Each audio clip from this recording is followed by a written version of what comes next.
Amita ma'am, कुठले शिळे पदार्थ खाल्ले पाहिजे कुठले किंवा म्हणजे शिळे तुम्ही सगळे पदार्थ शिळे खाणे योग्य पदार्थ आहे? खाऊ काहीच प्रॉब्लेम नाहीये.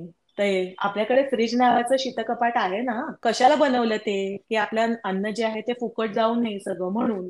मग तुम्ही जर त्याच्यात व्यवस्थित स्टोअर जर केलं काही, म्हणजे आता काही लोक कसं करतात ना, चूक करतात की जेव्हा तुम्ही फ्रीजमध्ये काही ठेवतात, काहींचे ना फ्रीज असे खूप गच्च भरलेले असतात.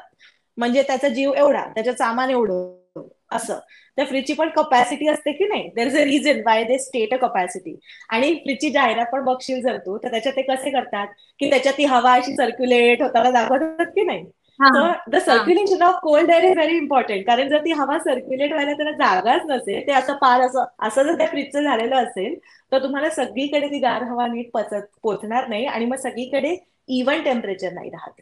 म्हणजे मग कसं होतं नाही का, की फ्रीजची बाहेरची बाजू जी आहे ती गरम, आतली बाजू जी आहे ती गार अशी होते. मग तसं ह्याच्यात जर तुम्ही फ्रीजमध्ये पदार्थ ठेवलेले असले, तर मग ते पदार्थ खराब होऊ शकतात. त्यामुळे तुम्ही फ्रीजमध्ये ठेवायला काही हरकत नाही. तुम्ही म्हणजे जर उरलंय किंवा आदल्या दिवशी बनवून ठेवलंय, सकाळी तुम्हाला डबा करायला वेळ नाहीये म्हणून मी आदल्या दिवशीच काय तो स्वयंपाक करून ठेवलाय, असं केलं तरी काही प्रॉब्लेम नसतो. फक्त ते व्यवस्थित ठेवा. म्हणजे तुम्ही एअरटाईट डब्यात ठेवा फ्रीजमध्ये ठेवताना, किंवा प्रेफरेबली काचेच्या कंटेनरमध्ये ठेवा, कारण ते नॉन रिॲक्टिव्ह असतात. एअरटाईट ह्याच्यात ठेवा. आणि फ्रीज असा पार त्याचा जीव जाईल एवढा कोंबा कोंबी केलेली नाहीये हे बघा, म्हणजे मग सगळीकडे ते नीट गार राहतं.